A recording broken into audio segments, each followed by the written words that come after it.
பழனி படிக்கட்டு இருக்கிற 50 நாள் வேண்டுதல்ல இன்னைக்கு தான் கடைசியான 50வது நாள் அப்படின்னு நீங்க நினைச்சீங்கன்னா அதுதான் கிடையாது. பழனி படிக்கட்டு இந்த 50 நாள்ல செதுக்குனது பத்தாம மறுபடியும் ஒரு 50 நாள் ரீலோட் பண்ணி பழனி படிக்கட்டு செதுக்கிற 100 நாள் வேண்டுதல்ல இன்னைக்கு 50வது நாள். பிரெக்னன்ட் லேடிக்கு மட்டும் நான் 100 நாளா மாத்தினது தெரிஞ்சதுன்னா அவங்க என்னால முடியாதுன்னு அப்பயே சொன்னேன்னு கிண்டல் பண்ணி சிரிச்சு கொண்டாடுவாங்க. சரி அதெல்லாம் விடுங்க, காலம்பர சீக்கிரமா எந்திரிச்சு குளிச்சுட்டு காலம்பர நம்மளோட ஆஸ் யூசுவலான பிரேக்ஃபாஸ்ட் கதம் பண்ணிட்டு இப்படி சாப்பிடுறது நல்லா தான் இருக்கு. எங்க வீட்டு காட்டு போன குட்டி போட்டுருச்சுன்னு பிரெக்னன்ட் லேடிக்கு கால் பண்ணப்ப சொன்னாங்க. இன்னொரு பக்கம் நாங்க ஆர்டர் பண்ண பெட்டும் ஆண்டி வேலை இருக்கு. நாளைக்கு ஊருக்கு வேற போனோம், ட்ரெயின் டிக்கெட் வேற போடல. தக்கல்ல ட்ரெயின் டிக்கெட் கட்டி அண்ட் ரிசர்வேஷன்ல போக வேண்டியதுதான். காலம்பர சீக்கிரமா எந்திரிச்சு குளிச்சு இவ்வளவு வேலை பார்த்தது வெயில் வரதுக்கு முன்னாடி வாய்ஸ் ஓவர் கொடுக்கிறதுக்கு தான். ரூம் எல்லாம் சாத்திட்டு பேன் கூட போடாம மொபைல்ல கத்தி வாய்ஸ் ரெக்கார்ட் பண்றப்போ பக்கத்து ரூம்ல இருக்கிறவங்க என்ன நினைப்பாங்க? இப்படி எல்லாம் யோசிக்காம கப்சுப்புன ஆபீஸ்க்கு கிளம்பியாச்சு. நம்ம அமீர் பாய் நம்மள பிக்கப் பண்றதுக்கு வந்துட்டான். நேத்தியோட வீடியோ பார்த்து உங்களுக்கு தெரிஞ்சிருக்கும் நம்மளோட டெமோ பிரசன்டேஷன் எப்படி சொதப்புனுச்சுன்னு. ஆபீஸ்ல கால் வச்ச உடனே புரோட்டீன் இல்லாத நம்ம லஞ்ச் கதம் பண்ணிட்டு சரி இப்ப ஃபிளாஷ்பேக் ஆரம்பிக்கிறேன். அந்த பிரசன்டேஷன் இப்ப புதுசா தான் கிரியேட் பண்ணனும் ஏஐ வச்சு. லாஸ்ட் டைம் என்னோட வைஃபை வச்சு கிரியேட் பண்ணதுனால நான் எவ்வளவுதான் முக்குனாலும் நான் நினைச்ச மாதிரி நல்லா பண்ண முடியல.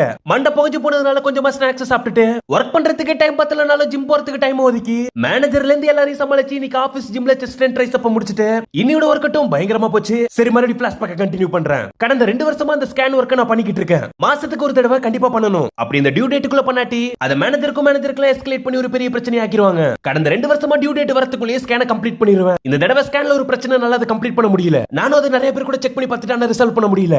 டியூ டேட் வர வெள்ளிக்கிழமை காத்துக்கிட்டு இருந்துச்சு. இப்படி எல்லாம் யோசிச்சு பயப்படாம ஒர்க் அவுட் கம்முன்னு முடிச்சிட்டு நம்ம 5 பாக்கெட் வே புரோட்டீன்ல 2வது பாக்கெட் குளுக்கு ஜம்முன்னு குடிச்சிட்டு அசால்ட்டா ஒரு 20 கிராம் புரோட்டீனை கொஞ்சம் டேஸ்டி எடுக்கிறப்ப ஜம்முன்னு இருந்துச்சு. ஆனா இந்த மேஜிக்கல் மேங்கோ ஃபிளேவர் எஸ்டர்டே வீடியோல சொன்ன மாதிரி எனக்கு கொஞ்சம் ஆர்டிஃபிஷியலா ஃபீல் ஆகி தகட்டுற மாதிரி இருந்துச்சு. ஒரு வெள்ள பால்ல கலக்கி குடிச்சிருந்தா நல்லா இருக்குமோ. அதுக்கப்புறம் அமீர் பாய் கூட ஃபன் பண்ணி ஒர்க் பார்த்தாலும் ஏஐ பிரசன்டேஷன் ஒரு பக்கமோ ஸ்கேன் ஒரு பக்கமோ நம்ம கழுத்து நெரிக்காம விட போறது இல்ல. பிரெக்னன்ட் லேடியோட இப்ப மேனேஜர் அதிகமா கால் பண்ண ஆரம்பிச்சிட்டாரு. பிரசன்டேஷன் முடிச்சிட்டு நான் பாக்குறதுக்கு தான் அதை பத்தி யோசிக்காம லேப்டாப் ஒரு பக்கம் சீட்லயே நல்லா விசாரிச்சுட்டு அமீர் பாயும் நானும் 1/2 டீயை போட்டுட்டு பைய சக்கரையை கலந்தாரா இதை கலந்தாரான்னு தெரியல கசக்கிற மாதிரி இருந்துச்சு. இவங்க இந்த இடத்த காலி பண்ண மாட்டாங்கன்னு வேற ஏதாவது கலந்துட்டாரோ. அதுக்கப்புறம் நைட் ஷிஃப்ட் பிளாக்குக்கு போய் உட்காந்து ஏஐயும் ஸ்கேனையும் பழி வாங்கிடலான்னு பார்த்தா அதுங்க என்ன பழி வாங்க ரெடியா இருந்துச்சு. டாடா பாய் பாய்னு சொல்லிட்டு விட்டு கிளம்புறப்ப மணி இன்னைக்கு அமீர் பாயும் நம்ம கூட இருக்கணும் மாட்டிக்கிட்டான். என்னோட வைஃப் நான் வெள்ளிக்கிழமை வர போறேன்னு நினைச்சு குசியா இருக்காங்க.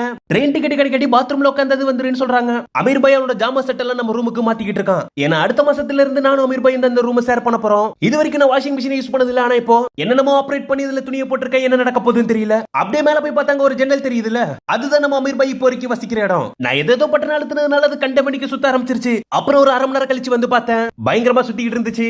முடிஞ்சதுக்கு அப்புறம் இந்த டோர் ஓபன் ஆக மாட்டேன்ருச்சு. இல்ல இழுத்து பாக்குற வந்த பாடு இல்ல.